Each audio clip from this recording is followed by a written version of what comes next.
आज सुबह से मीना की आंखों में बार बार आंसू भर आ रहे थे। रह रहकर उसे वो दिन याद आ रहा था जब वो पहली बार स्कूल गई थी।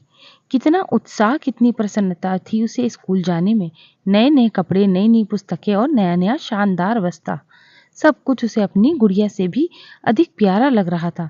उसके साथ उसके माँ और पापा भी कितने प्रसन्न थे। बार बार उसे कितनी बातें प्यार से समझाते। स्कूल में कैसे बात करना, अध्यापिकाओं और लड़कियों से कैसा व्यवहार करना, मेहनत से पढ़ना और ध्यान से सुनना। बार बार न जाने कितनी बातें उसे ऐसी अच्छी तरह याद हैं जैसे कल ही की बात हो। उसकी माँ बार बार उसे उत्साह से उसके पापा से कहती, देखो मीना के स्कूल में सब बड़े बड़े आदमियों के बच्चे पढ़ते हैं, उसके लिए भी बढ़िया बढ़िया कपड़े लाना। आज वो सब बातें याद करके वैसी गुदगुदी नहीं होती जैसे कि बचपन की बातें याद करके होती हैं। आज तो उसकी आंखें भर भर आती हैं। कैसा अचरज है, आज उसी का एक प्यारा इकलौता बच्चा स्कूल जा रहा था, पर उसे कोई उत्साह या उमंग अपने अंदर नहीं लगती, बल्कि एक अज्ञात भय से वो कांप रही थी। न जाने कैसी बुरी बुरी कल्पनाओं से उसका मन बेचैन था। तभी अनुपम स्कूल के लिए तैयार होकर आ गया। उसने उसको छाती से चिपका कर चूम लिया। बेटा देखो, तुम कभी गुस्सा मत करना, चाहे कोई तुम्हें कुछ भी कहे, चाहे कितना भी चिढ़ाए, पर तुम बस मुस्कुरा देना, समझे बेटा। अनुपम मुस्कुरा दिया। क्यों माँ, मैं क्या कभी गुस्सा करता हूँ? नहीं, घर में तो गुस्सा नहीं करते, पर बेटा वहाँ स्कूल में बहुत सारे लड़के होंगे, अच्छे भी बुरे भी, जो बात बात पर झगड़ा करते हैं, बिना बात छेड़ते हैं और चिढ़ाते हैं, परेशान करते हैं। बेटा तुम झगड़ा न करना, चिढ़ना नहीं, रोना भी नहीं। नहीं माँ, तू क्यों परेशान होती है? मैं रोऊंगा भी नहीं, चिढ़ूंगा भी नहीं, गुस्सा भी नहीं करूंगा, चाहे कोई कुछ भी कहे। अनुपम ने बड़े प्यार से अपनी माँ की गोदी में बैठकर कहा। अनुपम बड़ा सुंदर प्यारा बच्चा है। इस समय उसकी आयु लगभग 10 वर्ष की है। आज वो पहली बार ही स्कूल जा रहा है। अभी तक वो मास्टर जी से घर पर ही पढ़ता रहा है। पढ़ने में वो बड़ा तेज है और उसके मास्टर उसकी बुद्धि की सदा तारीफ करते हैं। उन्हीं के जोर देने और समझाने पर उसे आज स्कूल भेजा जा रहा है। उसकी माँ मीना तो उसे भेजने को तैयार ही नहीं होती थी। उसको अनुपम के स्कूल भेजने की कल्पना से ही डर लगता था। पर अब कब तक उसे घर पर रोका जा सकता था? कब तक वो घर पर पढ़ सकता था? बाहर के बच्चों के साथ मिलेगा नहीं तो उसका पूरा जीवन पार नहीं लग सकता। और इस संयश या भय के पीछे एक कारण था कि अनुपम का बायां हाथ तो कोहनी के ऊपर था ही नहीं और दाहिना हाथ था, पर कुछ टेढ़ा। इस टेढ़े हाथ से लिखने से आरंभ उसे बहुत मेहनत करनी पड़ी थी। अब वो बिल्कुल आसानी से जल्दी जल्दी लिख लेता, और इसीलिए मीना डरती थी कि सब लड़के उसे बच्चों को चिढ़ाएंगे, नकल उतारेंगे, संभव है मारे भी। पर वो बेचारा ना तो मारपीट कर सकता है, ना अपने अपमान का बदला ले सकता है। बस सिवाय रोने और दुखी होने के उसके पास कोई चारा नहीं रहेगा। जब अनुपम का जन्म हुआ था, मीना उसे देखकर बहुत रोई थी। उसके पति अशोक भी बहुत दुखी थे, पर उनकी माँ ने दोनों को समझाया, रोती क्यों हो बहू, देखो कितना प्यारा बच्चा है, ये तो दुनिया में नाम करेगा, इसे भगवान का वरदान समझो। ये अनुपम है, अनुपम, और उसका नाम अनुपम उन्हीं ने रखा था। अनुपम अपने पापा के साथ स्कूल गया। स्कूल बाहर से ही बहुत सुंदर लग रहा था। अनुपम को बड़ा अच्छा लगा। बहुत सारे लड़के एक जैसी ड्रेस में इधर उधर खेल रहे थे। उसको आश्चर्य हो रहा था कि इतनी अच्छी जगह जहाँ इतने सारे साथी, माँ उसे क्यों नहीं भेजना चाहती थी।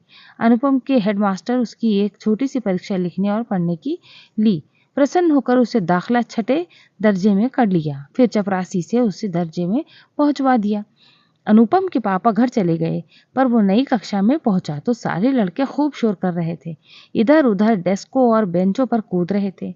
एक दो लड़के बोर्ड पर टेढ़ी मेढ़ी तस्वीरें बनाने में व्यस्त थे। एक महाशय मास्टर साहब की मेज पर बैठे जोर जोर से कुछ चीख रहे थे।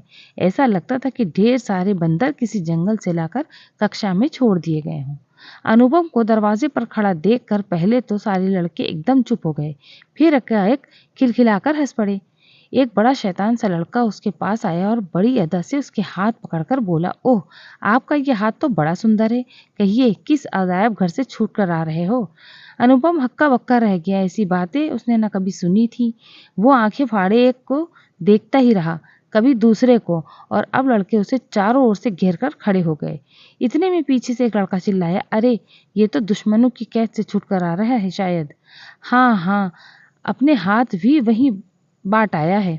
और चिल्लाया और सारे लड़के खिलखिलाकर हंसने लग गए। क्रोध और अपमान से अनुपम का मुंह लाल पड़ गया था। उसे लगने लगा था कि या तो वो लड़कों को पीट देगा या फिर चीख कर रो पड़ेगा, पर उसे अपनी माँ की बातें याद आने लगी। बेटा रोना नहीं, बेटा चिढ़ना नहीं, बेटा गुस्सा मत होना। और वो जबरदस्ती अपना रोना रोक कर एक लड़के की तरफ देखकर मुस्कुरा दिया। उस लड़के को बेचारे अनुपम के ऊपर बड़ी दया आई और एक भी दो सीधे साधे लड़कों को अनुपम का छेड़ना बहुत बुरा लग रहा था, पर पीछे से एक शैतान लड़के ने नारा लगाया, लू, और दूसरे ने ला कहकर पूरा कर दिया। और अब वो शैतान लड़के लूला लूला कहकर ताली बजा रहे और गा रहे थे और अनुपम को लग रहा था कि उसकी आंखों के सामने सारी कक्षा गोल गोल घूम रही है। बड़ी कठिनाई वो अपने को रोके हुए था। अब उसकी समझ में आ रहा था कि उसकी माँ उसे स्कूल भेजने में क्यों परेशान थी। तभी कक्षा के मास्टर साहब ने प्रवेश किया और सब लड़के चुपचाप अपनी अपनी जगह पर जा बैठे। एक निगाह पूरी कक्षा पर फेर कर मास्टर साहब ने रजिस्टर खोलकर हाजिरी ली और फिर रजिस्टर बंद करके उन्हें कक्षा में नए लड़कों को खड़े होने की आज्ञा दी। 3 नए लड़कों के साथ अनुपम भी उठकर खड़ा हो गया। मास्टर साहब का ध्यान सबसे पहले अनुपम की ही ओर गया, पर उन्होंने बारी बारी से चारों नए लड़कों के नाम पूछे। फिर पहले ही उन तीनों लड़कों और अंत में अनुपम को उन्होंने अपने पास बुलाया और प्यार से उसकी पीठ पर हाथ रखकर बोले, बेटा, इससे पहले तुम किस स्कूल में पढ़ रहे थे? किसी में भी नहीं, मैं घर पर ही मास्टर जी से पढ़ा हूँ, मुस्कुराकर अनुपम ने उत्तर दिया। बहुत अच्छे, बहुत अच्छे। तो बेटा, तुम लिख पढ़ तो खूब लेते होगे? जी, लिख भी सकता हूँ और पढ़ भी सकता हूँ। बहुत अच्छे। तो हेडमास्टर साहब ने तुम्हारी परीक्षा ली या नहीं?